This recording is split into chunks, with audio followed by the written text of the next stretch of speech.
اسی وجہ سے اللہ تعالیٰ کے جو نیک بندے ہیں جب آسمان سے پانی برستا ہے وہ انجوائے بھی کرتے ہیں، لیکن ان کے دل میں اللہ کی محبت کے جذبات پیدا ہوتے ہیں کہ ہمارا رب ہے جو ہماری ضرورتوں کو جانتا ہے اور ہمارے زندہ رکھنے کا انتظام کر رہا ہے، ہماری ملوں میں پہیے گھومتے رہیں گے اور ہماری روزی روٹی چلتی رہے گی۔ اور جو اللہ کے منکر ہیں، چاہے صراحتاً انکار کرتے ہوں یا اپنے عمل سے انکار کرتے ہوں، وہ اللہ کی نعمتوں سے لطف اندوز ہوتے ہیں مگر اللہ کی نافرمانی چھوڑنے کے لیے تیار نہیں ہوتے۔ وہ نہ وہ ملکی سطح پہ اللہ کے قانون کو نافذ کریں گے، نہ وہ انفرادی سطح پہ، وہ اسی بحث میں لگے رہیں گے کہ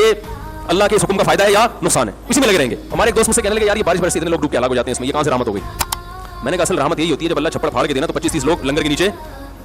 جب بھائی لنگر صحیح طرح سے تقسیم ہو رہا ہو تو کچھ لوگ لنگر کے نیچے دبیں گے کہ نہیں دبیں گے؟ کیا خیال ہے بھائی جان؟ مزاروں پہ لنگر بٹتا میں نے کبھی گیا نہیں ہوں لیکن دیکھا ہے، یوٹیوب پہ بھی نظر آ جائے گا، لنگر مزار لکھیں آ جائے گا انشاءاللہ۔ آپ دیکھو نا جیسے ہی بارش برسنا شروع ہوتی ہے پرنالے کیسے چھتوں کے پرنالے کیسے بہنا شروع ہو جاتے ہیں۔ ابھی میں یہاں کھڑا ہوا دیکھ رہا تھا بارش میں نہاتے ہوئے وہ پرنالے گر رہے تھے، میں نے کہا یار وہ جیسے گلگت اور بلتستان میں ہوتا ہے نا آبشاریں بہ رہی ہیں، 4 چھینٹے پڑتے ہیں پرنالے، کیسے پانی بہ رہا ہے، کیسے پانی بہ رہا ہے، تباہ ہو جاتا ہے، شہر تباہ ہو جاتے ہیں۔ تو اللہ نے بارش کو تباہی کے لیے نہیں برسایا،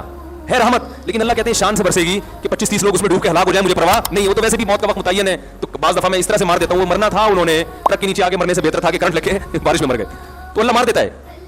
مقصد انسانیت کی خدمت ہے، مقصد انسانیت کو پر احسان کرنا ہے۔